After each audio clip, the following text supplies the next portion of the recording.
सिर्फ बिहार में ही नहीं, ये राष्ट्रीय सुर्खियों में ये बात आई। राहुल गांधी तक ने मतलब ट्वीट किया और बहुत हंगामा मचा। उसके बाद पलटू राम पर एक तरह का दबाव बन गया कि भाई कुछ कीजिए, सुशासन का बहुत ढोल बज रहा है। तो यही पूरा मामला है। लेकिन देखिए, मैंने भी पहले दिन से कहा था कि ये तो हत्या है, ये विशुद्ध राजनीतिक हत्या है, पॉलिटिकल मर्डर है, जिसमें भाजपा और जदयू के बड़े बड़े नेताओं का हाथ है। मैंने कहा कि खुद उनको मतलब पुलिस की जांच से संतोष नहीं है।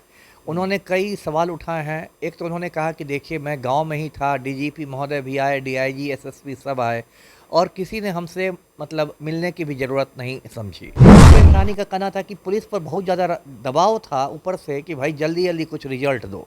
तो जल्दी जल्दी में मतलब एक रिज़ल्ट दिया गया है। तो उसी वो पूरी तरह वो संतुष्ट नहीं नज़र आ रहे थे। किसी भी गरीब आदमी को थाना में 100 डंडे मारे जाएंगे तो कोई भी आदमी कोई जुर्म कबूल कर लेगा। सच तो ये है कि पुलिस के सामने जो आप जुर्म कबूल करते हैं वो अदालत में मान्य भी नहीं होता है। नमस्कार, आप देख रहे हैं NBC 24 और मैं हूं आप सभी के साथ ब्रह्मचारी आशीष। देखिए, विकासशील इंसान पार्टी के राष्ट्रीय अध्यक्ष मुकेश सहनी खुद कहीं ना कहीं सस्पेंस में है, खुद कहीं ना कहीं सस्पिशन में है कि आखिरकार किस तरीके से पुलिस ने जो है वो आरोपियों के ऊपर जो है कहीं ना कहीं जो आरोप है वो मढ़ दिया है। उनको खुद कई सवाल हैं प्रशासन से, उनको खुद कई सवाल हैं सरकार से। इस बात को लेकर के पूरी जानकारी के साथ हम बातचीत करेंगे पूर्व IPS अमिताभ दास जी से। क्या सचमुच ये जो तमाम प्रशासन की ओर से बातचीत हुई है, इसमें कुछ काला है क्या? दाल में कुछ काला है क्या सर? दाल में कुछ काला नहीं, पूरी दाल ही काली है ना। देखिए, दर्शकों को पता होगा कि एक दो रोज़ पहले जो पूर्व मंत्री थे बिहार में, मुकेश सहनी, उनके पिता जीतन सहनी की दरभंगा जिला में जो उनके पैतृक आवास था, वहाँ बहुत मतलब नृशंसता से, बेरहमी से हत्या कर दी गई थी, धारदार हथियार से काट कर। और उसके बाद बहुत ये भूचाल हो गया। सिर्फ बिहार में ही नहीं, ये राष्ट्रीय सुर्खियों में ये बात आई। राहुल गांधी तक ने मतलब ट्वीट किया और बहुत हंगामा मचा। उसके बाद पलटू राम पर एक तरह का दबाव बन गया कि भाई कुछ कीजिए, सुशासन का बहुत ढोल बज रहा है। उसके बाद वहाँ की पुलिस ने कल प्रेस कॉन्फ्रेंस करके ये दावा किया दरभंगा में कि इस केस का उद्भेदन हो गया है और कासिम अंसारी नाम के एक व्यक्ति को गिरफ्तार किया गया। और पुलिस ने ये थ्योरी बताई कि कासिम अंसारी ने अपनी बेटी की शादी के लिए 1.5 लाख रुपए जीतन सहनी से सूद पर लिए थे, ब्याज पर लिए थे और उसी को लेके कुछ विवाद था और उसी विवाद के तहत कासिम अंसारी ने इसकी हत्या कर दी, जीतन सहनी की। और पुलिस का कहना है कि कासिम अंसारी ने अपना जुर्म भी कबूल कर दिया है और पुलिस खुद ही अपनी पीठ थपथपा रही है। तो यही पूरा मामला है। लेकिन देखिए, मैंने भी पहले दिन से कहा था कि ये तो हत्या है, ये विशुद्ध राजनीतिक हत्या है, पॉलिटिकल मर्डर है, जिसमें भाजपा और जदयू के बड़े बड़े नेताओं का हाथ है। और मैंने पहले ही दिन भविष्यवाणी भी की थी कि देखिएगा, जो वहाँ की पुलिस है वो कोई किस्सा तोता मैना सुनाएगी और किस्सा तोता मैना सुना के इस मामले की दिशा को भटकाने की कोशिश की जाएगी। और वही बात साबित हुई, मेरी सही हुई। पहले पुलिस ने कहा कि देखिए, तो चोरी का मामला था, चोर आए थे चोरी करने, लेकिन जीतन सहनी की नींद खुल गई, उन्होंने हल्ला मचा दिया तो इसलिए उनकी हत्या हो गई। 12 घंटे में चोरी की जगह सूदखोरी का एंगल आ गया कि नहीं, ये सूदखोरी का मामला था। अब देखिए, अभी मैं मुकेश सहनी का ही देख रहा था, इंटरव्यू देख रहा था, जो मृतक के बेटे ही हैं। तो उन्होंने कहा कि खुद उनको मतलब पुलिस की जांच से संतोष नहीं है। उन्होंने कई सवाल उठाए हैं। एक तो उन्होंने कहा कि देखिए, मैं गांव में ही था, डीजीपी महोदय भी आए, डीआईजी, एसएसपी सब आए और किसी ने हमसे मतलब मिलने की भी ज़रूरत नहीं समझी और मेरा बयान भी पुलिस ने दर्ज नहीं किया। तो एक बड़ा लैप्स है, पुलिस की एक बड़ी चूक है। क्योंकि कायदे से यदि जीतन सहनी की हत्या हो गई तो कायदे से उनके बेटे का, मुकेश सहनी का बयान दर्ज होना चाहिए और उनसे पूछा जाना चाहिए कि क्या आपके पिता ही थे। तो अक्सर बात होती होगी, फ़ोन पर तो हो सकता है रोज़ रोज़ बात होती हो। तो क्या आपके पिता ने कभी अपनी जान पर खतरे की आशंका बताई थी या किसी के बारे में शिकायत की थी कि वो आदमी मुझे धमका रहा है या वो आदमी झगड़ालू है, इस तरह की कोई बात की थी? तो उनकी बात से तो कुछ सुराग मिलता ना।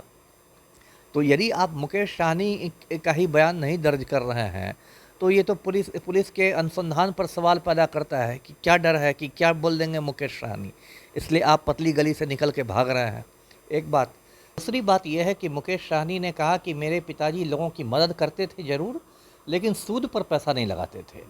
और उनका कहना है कि ये जो मतलब कासिम अंसारी पकड़ा गया है, ये कासिम अंसारी उनके साथ मतलब रोज़ाना 4-5 घंटे बैठता था। यदि कोई व्यक्ति रोज़ाना 4-5 घंटे आपके साथ बैठ रहा था तो वो आपको पारिवारिक मित्र जैसा हो गया। और मुकेश सहनी ने जो उस कागज़ पर भी सवाल उठाए हैं जो उसको पुलिस सर्कुलेट कर रही है जिसमें कहीं 4% और इस टाइप का लिखा हुआ है। सर मेरा यही सवाल था कि देखिए अपराधी को अगर अपराध करना होगा तो फिर पारिवारिक रिश्ते भी कई बार पीछे छूट जाते हैं, पहली बात। जी। दूसरी बात, जो डायरी मिली है जिसमें लिखा हुआ है 4% करके जी, जी। 1.5 लाख रुपए, ये क्या इंगित करता है?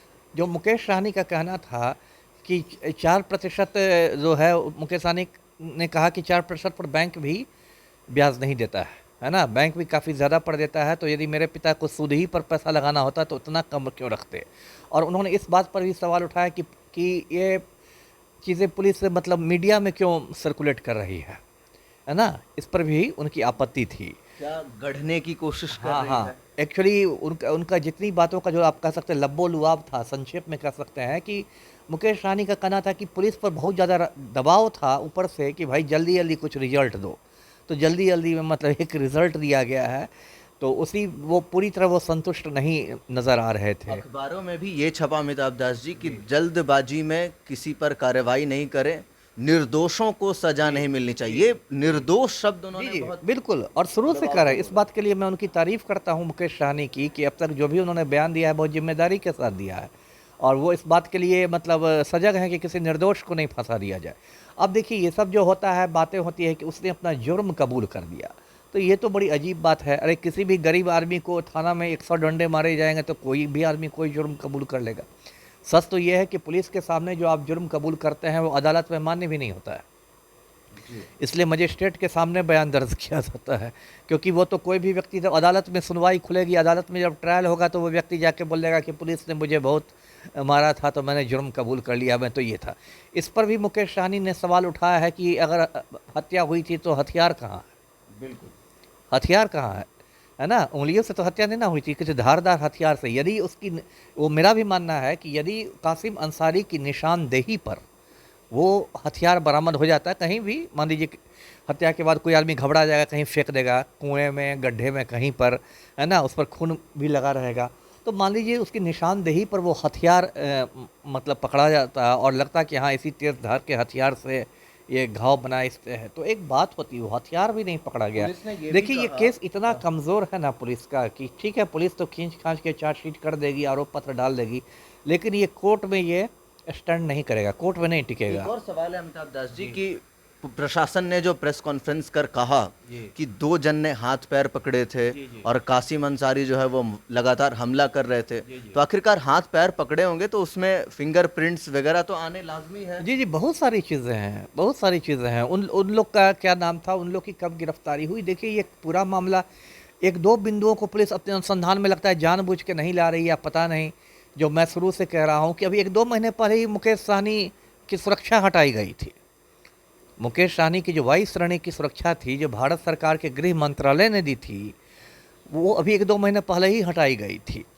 इस पर मतलब पुलिस एकदम चुप है कि क्या उनकी सुरक्षा हटने से भी क्या अपराधियों का मनोबल बढ़ा था, क्या उनके पास ये संदेश गया था कि अब सरकार इनके साथ नहीं खड़ी है, जो करना हो करो।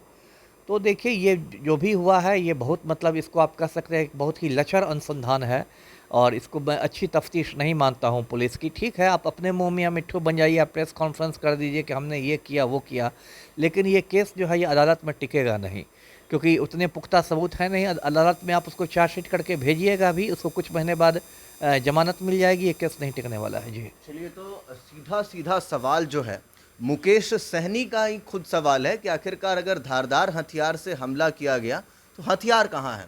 इसी के साथ साथ उनका कहना है कि कासिम अंसारी के साथ उनके तो पारिवारिक रिश्ते जैसे संबंध थे, तो फिर उस व्यक्ति का इस तरीके से काम करना कहीं से भी समझ नहीं आ रहा।